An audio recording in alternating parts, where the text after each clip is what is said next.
Monsieur le ministre, cher Pierre, merci d'abord de vous joindre à nous pour le premier sommet Influence, technologie et créativité responsable.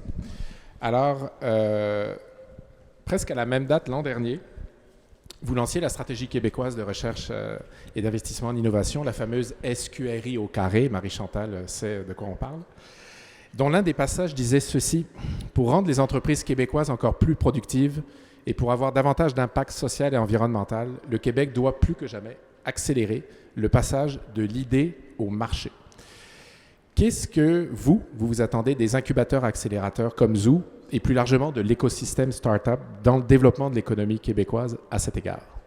Bon, merci pour l'invitation. Puis je suis heureux de voir mon ancienne collègue Marie-Chantal, qui avait été effectivement à l'origine, qui a joué un rôle très important pour la création de cette stratégie-là pour laquelle nous sommes fiers au gouvernement.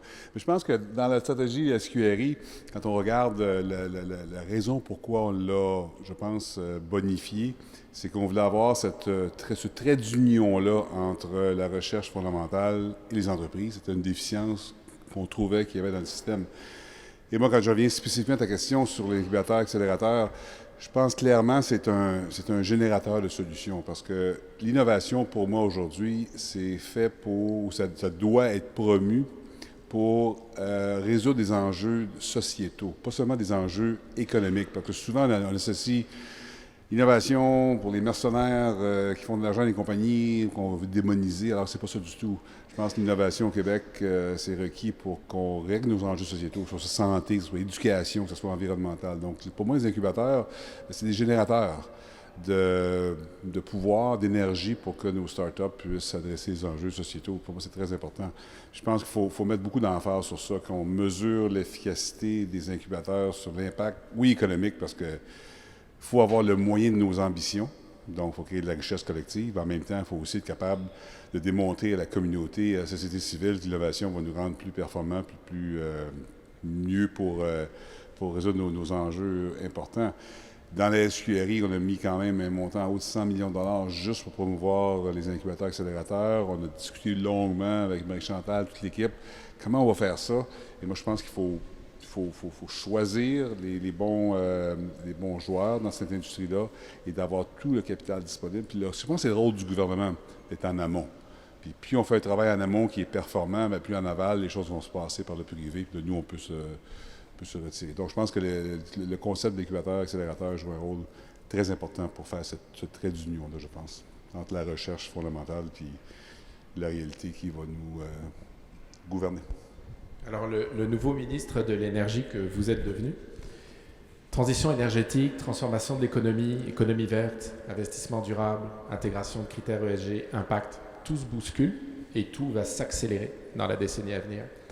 Est-ce que les startups, selon vous, ont le luxe d'attendre ou au contraire, est-ce qu'elles devraient, dès leur fondation, avoir une réflexion, des actions en ce sens?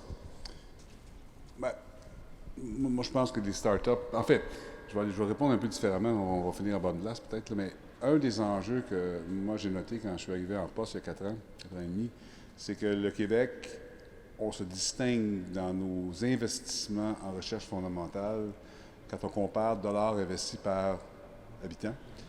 On est en premier quartile. On est déficient par contre au niveau des startups. Je reviens à mon trait d'union, puis on avait créé à l'époque, d'un an, le Conseil de l'innovation du Québec, M. Sirois qui en est responsable, et sa responsabilité, c'est justement de faire le trait d'union. Là, je vais aller plus loin. Moi, je pense qu'un des problèmes qu'on avait, c'est que la recherche, c'était vraiment du push. On avait de la recherche qui émanait des universités, par exemple, ou d'entreprises, des fois. Puis on essaie de trouver des applications à cette recherche-là. Et ça va continuer, ça va être mais c'est surtout bidirectionnel. Je pense qu'aujourd'hui, le gros enjeu qu'on a, c'est la collaboration qu'il faut établir entre les entreprises et les chercheurs. Je pense qu'on va voir de plus en plus d'entreprises, sociétés civiles. Je regarde mon collègue Christian Dubé à la santé, il y a un enjeu majeur. Là. On dépense 45 de notre budget en santé, ça va avoir 50 on va rentrer dans le mur à un moment donné. Alors, des gens comme ça, ou une société civile, l'enjeu sociétaux, va requérir que la recherche puisse être applicable à son département. Alors, on va voir, je pense, la bidirectionnalité. Là, c'est là qu'on va pouvoir être plus performant que nos startups parce qu'elles vont faire partie de la solution qu'on doit trouver alors qu'à à l'origine ou d'une autre époque, les chercheurs trouvaient des bonnes choses, mais on disait comment est-ce qu'on va appliquer ça dans les entreprises. Donc, je pense qu'il faut faire les deux. Je suis peut-être confus un peu. Mais bonjour. Je pense qu'on est beaucoup dans l'écosystème à penser la même chose que vous, Monsieur le ministre. On va parler d'un de vos sujets favoris, l'intelligence artificielle. Dans le domaine techno-numérique, l'intelligence artificielle, c'est l'outil qui cristallise à peu près tous les espoirs, mais aussi toutes les peurs, et en tout cas certainement toutes les passions. Quand on parle des impacts environnementaux, éthiques, sociaux, on pense à l'intelligence artificielle. L'enjeu de l'intelligence artificielle, ce n'est pas un enjeu technologique, c'est un enjeu de gouvernance inadéquate sur les gens et sur les processus. Alors comment le Québec, qui investit beaucoup en intelligence artificielle sous votre gouverne, peut-il se démarquer et devenir justement un porte-étendard d'une intelligence artificielle responsable et vertueuse? C'est le gros débat. Je pense que la lettre de M. Bengio, il y a quelques mois, pas réveillé, mais a mis en lumière des enjeux très stratégiques auxquels on fait face. Alors, d'un côté, moi, je pense qu'on est privilégié au Québec parce que ça a commencé avec le gouvernement précédent. On a investi, je regarde mes notes, 750 millions depuis 2016 en intelligence artificielle, qui fait qu'aujourd'hui, on a, à cause de professeur Bengio et d'autres au Québec, on a une notoriété mondiale. Le prix Turing, on est dans le Tortoise, on était numéro 6, je pense. Il y a différentes évaluations. Donc, on a cette notoriété-là. Ça, c'est bon. En même temps, je pense qu'on était capable, malgré tout, avant même que la fameuse lettre sorte sur la responsabilité éthique, on était capable de créer l'OBVIA, par exemple, l'Observatoire pour les enjeux sociétaux de l'IA. Je regardais d'autres notes, le DEL, le Dependable, Expandable Learning. On a beaucoup d'initiatives québécoises à la base pour regarder le cadre d'éthique, de la Déclaration de Montréal de l'époque. Alors moi, je pense qu'on doit profiter de notre notoriété pour pouvoir participer de façon internationale, mondiale, sur le débat d'éthique, tout en n'arrêtant pas le progrès. Parce qu'un des enjeux, c'est que les gens qui disent oh, on prend un recul sur l'IA. Au contraire, il faut aller plus vite, je pense, mais il faut aller plus vite dans un cadre bien encadré. D'ailleurs, j'avais organisé une rencontre avec non politique, avec les membres d'opposition au gouvernement, avec Yoshua, il y avait Mme Pisano, il y avait les gens de l'OBIA, il y avait Luc Vinette de Livado. Puis on a créé avec Luc Sirois, le Conseil d'évaluation du Québec, a la responsabilité de solliciter l'input de différents groupes d'intervention, société civile, chercheurs, pour dire comment est-ce qu'on peut, le Québec, jouer dans cette aréna-là pour pouvoir nous donner notre point de vue. Et on a même réussi avec M. Champagne à Ottawa, qui ont le fameux projet C27, dans lequel on va probablement incorporer des choses qui ont rapport à l'IA, vont utiliser nos forces vives au Québec. Alors moi, je pense que il faut en être conscient, puis le focus principal que Luc va regarder pour l'IA, c'est que je pense qu'il y a un enjeu de gouvernance, clairement. Il y a un enjeu de réglementation. Les gouvernements vont devoir légiférer. Le Québec, on pense qu'on n'ira pas établir la règle mondiale, mais on peut être un joueur là-dedans. J'aimerais beaucoup que le fédéral fasse la loi C27 dans laquelle il y aura des choses IA, le Québec pour l'adapter à nos besoins. Mondialement, il faut regarder ce qui va se faire. Il y a un risque aussi au niveau de l'investissement. Dans mon ministère, on investit massivement en IA. Alors peut-être qu'il va falloir mettre un cadre dans lequel on investit dans quoi. Puis aujourd'hui, on investit, je ne sais pas, on investit dans n'importe quoi, là, mais on met beaucoup d'argent dans l'IA appliqué. Puis là, il va peut-être falloir légiférer, ou pas légiférer, mais se gouverner, savoir, il y a peut-être des critères d'évaluation qui n'existaient pas qu'on va devoir mettre en place. L'autre enjeu qui m'importe beaucoup, c'est l'enjeu sociétal de l'IA. J'ai dit tantôt, l'IA va jouer un rôle important pour résoudre des problèmes sociétaux en santé, en éducation, en environnement. Alors là, c'est quoi l'impact de l'IA sur ce secteur-là? Il y a l'emploi qui est relié à ça. Il y a des gens qui sont un peu plus fatalistes, qui vont dire, ils vont tous prendre nos emplois, mais en même temps, lesquels qu'ils vont prendre, peut-être qu'ils vont prendre des emplois qu'on a besoin. Là. La formation juridique, par exemple, va probablement changer. Alors, il y a tout un enjeu, impact sur l'emploi, impact société, la gouvernance, puis où on investir. Alors, on est là-dedans, puis c'est un bon mandat pour Luc, pas de trouver des solutions, mais de solliciter. Puis on s'est mis d'accord avec le gouvernement fédéral qu'on était pour produire des recommandations, un cadre dans lequel on va consulter les gens de l'opposition au gouvernement, puis on va travailler avec le fédéral pour améliorer l'environnement. Je poursuis sur l'intelligence artificielle, puis cette question-là, elle pourrait même s'adapter à toutes les technologies finalement, pas seulement l'intelligence artificielle. Un des freins à la pénétration de l'intelligence artificielle au Canada et au Québec semble être le manque d'intérêt des entreprises. des entreprises qui entrevoient mal le retour sur investissement et qui semblent considérer l'intelligence artificielle plus que comme un gadget que comme réellement un outil qui pourrait éventuellement optimiser leur production. Alors, comment on fait pour susciter l'intérêt des entreprises et donc conséquemment l'accès au marché pour l'intelligence artificielle et encore une fois pour toutes les technologies d'ailleurs? Ben, on vient un peu à la question de tantôt sur la recherche fondamentale, la recherche appliquée. Je pense que moi, j'ai observé depuis 1 an et demi, 2 ans, là, que tout le monde veut la même chose. Comment on part de notre recherche fondamentale, de notre notoriété dans le domaine pour le rendre applicable à nos PME, applicable à nos réseaux de santé, réseaux d'éducation? Et ce que j'ai noté, c'est qu'il y a un problème d'accompagnement humain. Il y a un problème de démystification, c'est quoi l'IA. Au Québec, plusieurs entreprises, je parle du côté plus entreprise, n'ont même pas de système ERP. Là. Fait que t'as pas beau parler de l'IA, mais si t'as pas de données, tu sais pas lesquelles tu dois algorithmer, t'as pas d'hygiène de tes données, alors on part de loin. Puis c'est correct. D'ailleurs, c'est un des enjeux qu'on a au Québec, c'est que la productivité québécoise par rapport, je parle des entreprises, par rapport à l'Ontario, par rapport aux États-Unis, on est dans une marche. On réduit l'écart, là, mais il y a encore un écart. Et cet écart-là est causé principalement par le fait qu'on n'a pas nécessairement investi, c'est pas avec les robots, là, on n'a pas investi dans la numérisation largement définie.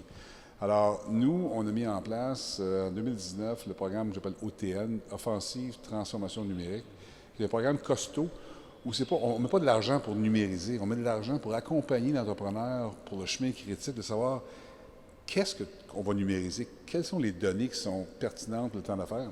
Puis, j'étais un peu déçu parce qu'on n'a même pas assez de ressources humaines pour accompagner l'entreprise.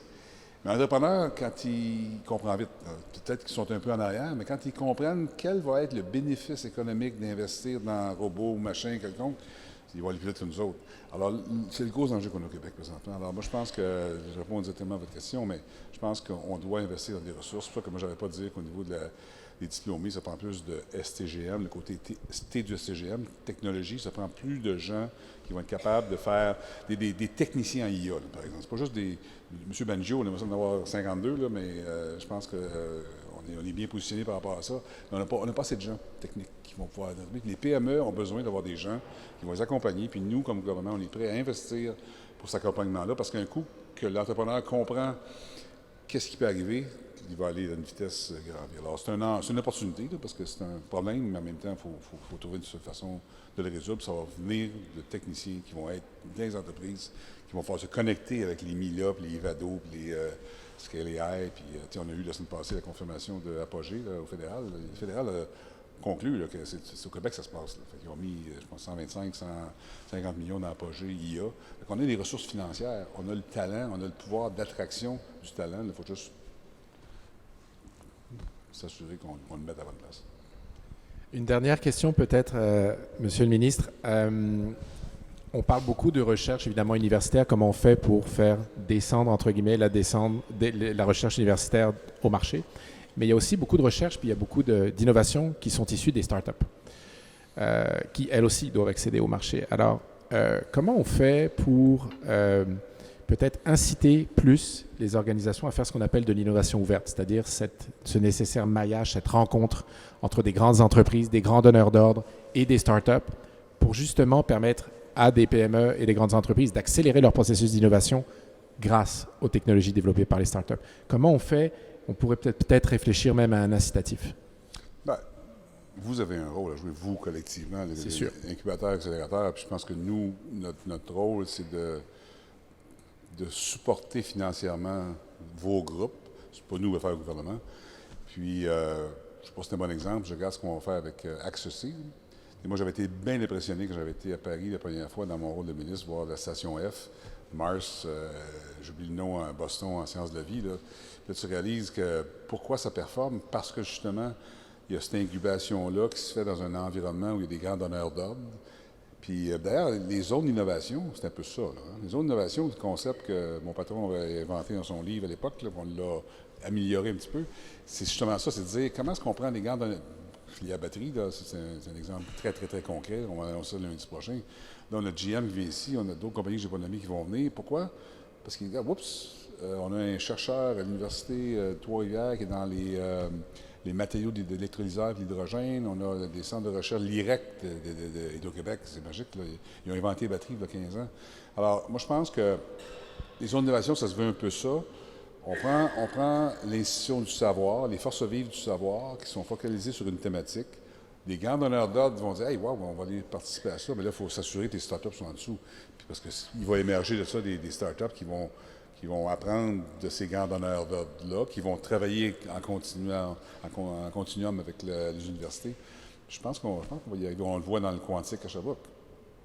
Le quantique à Sherbrooke, pourquoi on parle de ça aujourd'hui? C'est à cause d'un chercheur là, qui s'appelle Alexandre Blais, que les gens d'IBM, ceux qui travaillent dans le quantum, me disent lui, là, il sait où il s'en va. Fait que, à cause de lui, on a profité de créer cette zone-là. Puis là, ben, IBM a construit le premier ordi quantique canadien à Sherbrooke, pas à Waterloo. Alors, c'est tout le temps que nous avions, Monsieur le ministre. Fait que merci pour votre présence puis pour avoir apporté des éclairages très intéressants sur des enjeux de responsabilité et d'impact. Si j'en juge en tout cas par le nombre des décideurs présents dans la salle, c'est deux enjeux qui passionnent tout l'écosystème. Alors, Monsieur le ministre, à très bientôt. Merci.